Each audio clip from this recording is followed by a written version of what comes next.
So my talk is kind of in a transitional period where, the traditional aesthetics starting to shift. That is the, we refer that as a 17-year period of China. And I'm going to focus on this particular time of Great Leap Forward movement, and to show the, the visual memory, and also the visual representation of the mass construction of the water conservancy project at the time. Since I'm an art historian, also a practice in art, so I will let the images do the heavy lifting. So I'm just going to show a lot of images. So the Great Leap Forward movement of China. So this is a side project of my artistic research project on the Sanmenxia Dam, which is located in Henan province, which is the very first dam located on the Yellow River. And it became one of the most represented images at that time. So, but first I'm going to give you some backgrounds. So after 1949, the Chinese art came to a historical crossroads. It was compelled in one direction. The culture and fine art officials from the revolutionary bases like Yan'an took over the art institutions and schools all over China. So run by Mao's thoughts on art and literature to remodel the traditional scholars and artists. The historical context of Chinese painting is not artistic creation, but remodeling. So in 1949, in the the first representative of the artistic workers Congress settled the aim for the art for the workers, the peasants, and the soldiers as the literature and artistic guidelines for the People's Republic of China, proposed by Mao Zedong's speech of literature and art form in Yan'an. So the Maoist proposed in artistic theory is on dealing with the class struggle in human societies, but also in dealing with the relationship between humanity and nature. So apparently the tranquil and serene, Shan-Shui spirit, which we just saw, is not, incompatible with the philosophy of struggle. So the revolutionary ambition of man conquering nature is the common ground for the both artistic practice and water conservancy projects. Integrating water conservancy projects into the new landscape painting as in a way summarize the new visual experience of artistic expression on the socialist construction. So as you can see here in this is a typical image that represents that period. Is that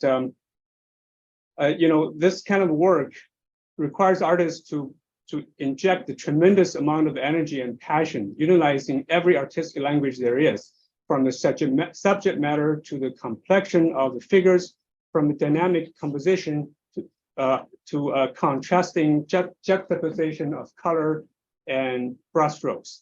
So in order to boost the spiritual charged reformation of social and nature landscape. So as a consequences, all the artists have to step out of their studio to make paintings on site. So making all the sketches, which later on will be turned into the symmetrical works. So the artists will rigorous traditional training, arguably volunteer to add telephone poles, trains, and factory chimneys to traditional landscape painting in praise of industrialization and modernization. So in the second National Art Exhibition in 1955, they're starting to show these transformations on these traditional landscape paintings. As you can see from these two examples, from Guan Xuanyue's the New Roads and Zhang Shuifu's Turn Harm into Benefit. So the literati painting, which used to be solely personal expression, had now became an instrument of the revolutionary tasks. So, on May the 8th, in the 8th National Congress of Communism Party of China, Mao quotes, make the mountains bow their heads and river gates away. I consider such a saying really good. We advocate the unity of Russian, revolutionary enthusiasm and American pragmatism, end of the quote. So ancient legends speak of floods and droughts. So all the ancient rulers had built the hydro projects for flood control more than 4 millennia ago. So vulnerability to the forces of nature helped establish the importance of water conservancy projects against famine as a primary responsibilities to imperial administrators. Raging the water could eventually become what Machiavelli referred to the power of fortune. Of course, making the mountain bow their heads and river give way requires a mass mobilization of the population. They were 1/4 of the total working population who took part in irrigation works and backyard furnaces steel production at the time. So that shows you how much the infrastructure construction took place at that time. So as a focal point, the water conservancy project became the center for the photojournalism and art creation. So it gradually formed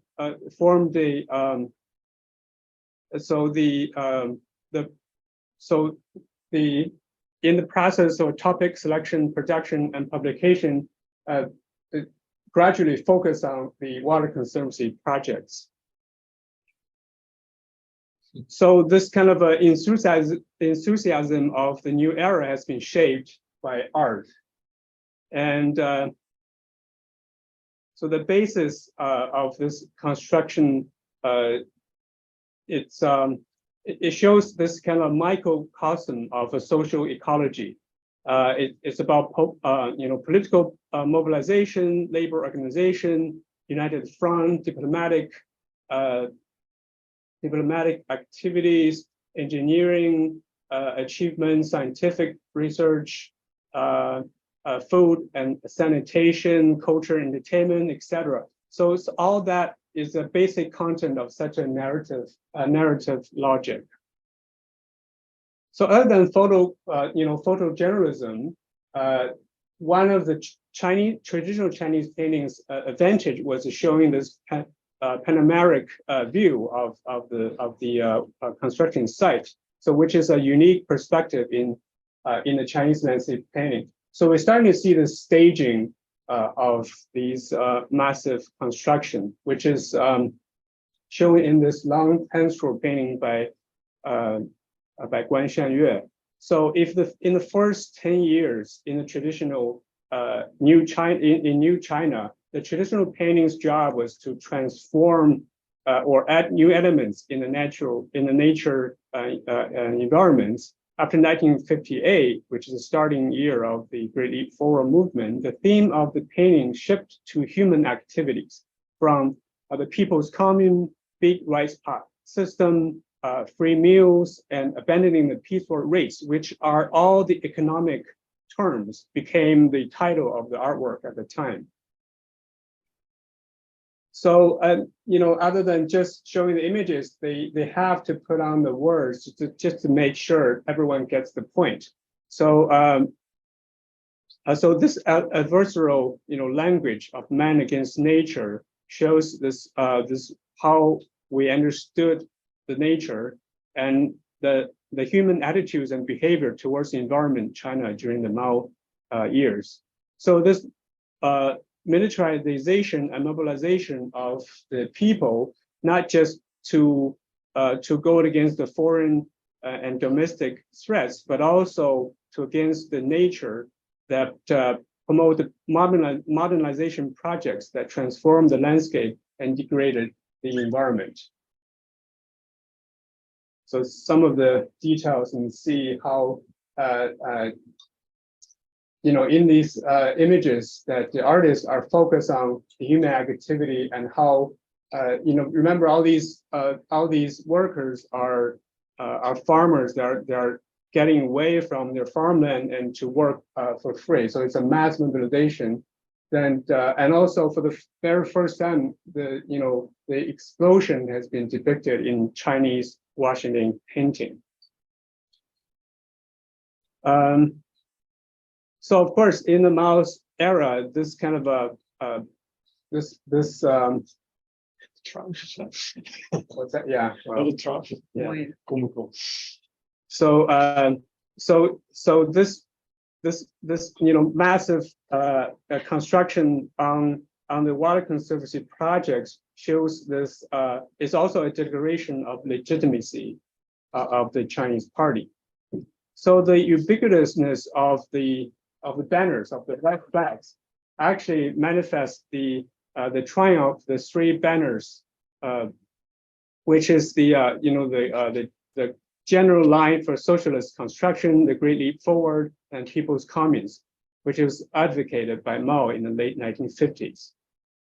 So in terms of the iconography, you can see the banners are everywhere and the flags are everywhere, and the artists, they tend to show this overwhelming side of the construction, just to show the unification of the work and the people at the time, and the will to alter the nature. Again, this is a ceremonial site when the canal was finally established. So you can see all the flags again.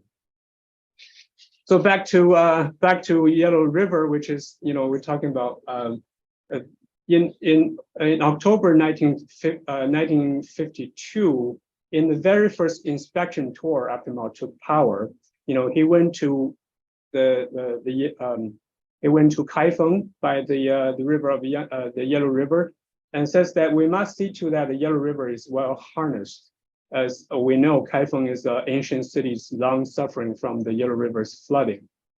So in the following year, so on the second session of the conference of the National People's Congress, passed a bill on resolution on the comprehensive planning on the eradication water damage of the development of water conservancy in the Yellow River. As you can see, the quote from Mao is being posed. So here we have Sanmenxia, one of the largest water conservancy projects in Yellow River ever, and it is one of the only water conservancy project among the 158 key projects aided by the former Soviet Union. It was completed in 1961, was known as the very first dam in the Yellow River in thousands of miles, which coincides of the whole process of the Great Leap Forward movement. So there's a tremendous amount of visual representation of that site. So the Yellow River has never been a subject matter for traditional Chinese painting. Even there was one, like we can see here, it was still this very poetic, literary kind of a representation of this, a scholar returning home, very tranquil. But it's all about to change. See, this is one of the early works, pieces that represents the construction of the Sanmenxia, which is done by this local Chinese artist, by this local Han artist. But it didn't it didn't draw much of attention in the beginning until this prominent figure, Wu Zuoren, which at the time was the president of CAFA, Central Academy of Fine Art, accompanied the delegation of the Henan Provincial People's Congress to inspect the Yellow River water conservancy projects. So in order to make a trilogy or make a series of painting of that site, Wu Zuoren returned to the site after the delegation accomplished the job, and he stayed in Sanmenxia for a week to further investigate and made a lot of sketches. So he originally was trying to make three pieces, and this is the first one. It's called Sanmenxia on the Yellow River, the mainstay. As you can see, it's a very early stage, and what the site looks like before there's even a construction gets started. But in 1958, when the construction is underway, he returned and make the second piece. It's called Man Must Conquer Nature. So you can see the dam stood tall and the construction site is quite busy. And because of this prominent figure has showed has led the way. So there's many artists has followed. So this is Li Xiongcai, the president of Guangdong Academy of Art, also visited the site and made a series of sketches in Washington painting. And so they're starting to have artists all over the country, starting to go to the site and make sketches. But as we can see, these paintings are, I find the photographs where the artist has already made these paintings. So this is He Haixia, one of the representatives of the Chang'an Art School from the Xi'an. So as you can see, all the Chinese artists are starting to show up and starting to make paintings of that construction site. And not only the Chinese artists, but also, Henri Cartier-Bresson. As you can compare with two images, this is exactly the same spot where, the He Haixia made the painting. So we have to say that before, these group of people starting to really starting to pay a visit to the Sanmenxia site, most of the artistic representation are merely, simply representing and documenting the construction. But here, as we can see, a group of artists from Jiangsu Academy of Chinese Art, which was just established, led by the man in the center, is called Fu Baoshi. He led this sketching tour all over China. And Sanmenxia Dam is one of the most important stops at that tour. So this event had a significant impact on the artistic development of every painter in that group.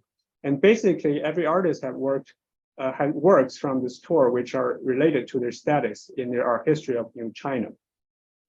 So Fu Baoshi once, posted this article in Chinese Daily after the tour, saying how they wanted to depict the transformation of the terrain, which shows how Yellow River turns clear, which in the ancient myth is that when the sage show up, the Yellow River turns clear. So there's a very clear political significance in this kind of behavior. So that was the manuscript. So this is a series of attempts of that delegation of that sketching tour. You can see there's a clear paradigm in his paintings that you can see this clear contrasting of the nature and the man-made structure. It's basically all follow that paradigm. And as we can see from here, this Chen Songyan, this relatively senior artist who has a more rigorous traditional training, show a little reluctant. They shy away from the main subject matter, which is the dam itself. They're only showing these little details of car maintenance, and they're reluctant of showing the dam itself.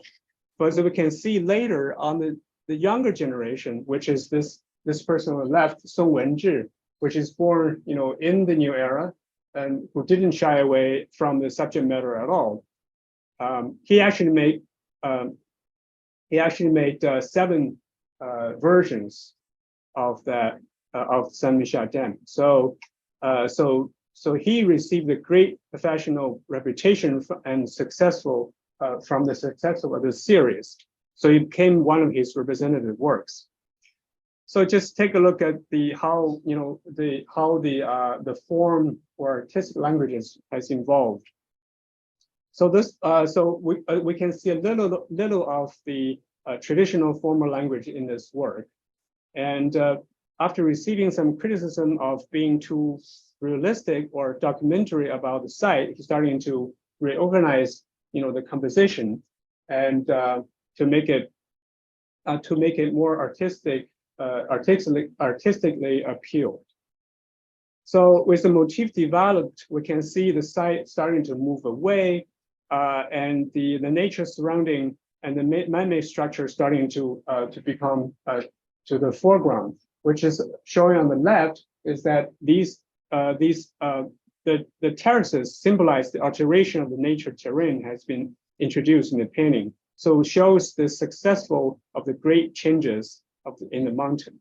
So together, the telephone pole stand prominently on the top of the mountain. So they signify the successful results of the dam's completion. Yeah. So just show more images and how the artistic subject matter changed from this tranquil, landscape into this, this coal mining, which is unimaginable in the 50 years ago. So so today Sanmenxia Dam has lost its design function due to sediment accumulation over the years. Yet it stood there as a monument to Communist Party hubris. So as you can see, in the theory of a political landscape, this is the message that conveyed by the monument is what matters here. So, so the images that we saw from the Great Leap Forward period provide an example of extreme human interference in the nature world in the era in which human relationships were also unusually distorted. The environmental dynamics of the period suggest a convergence between violence among human beings and violence by humans toward the non-human world. So subsequent generations are still paying for the effect of its legacy.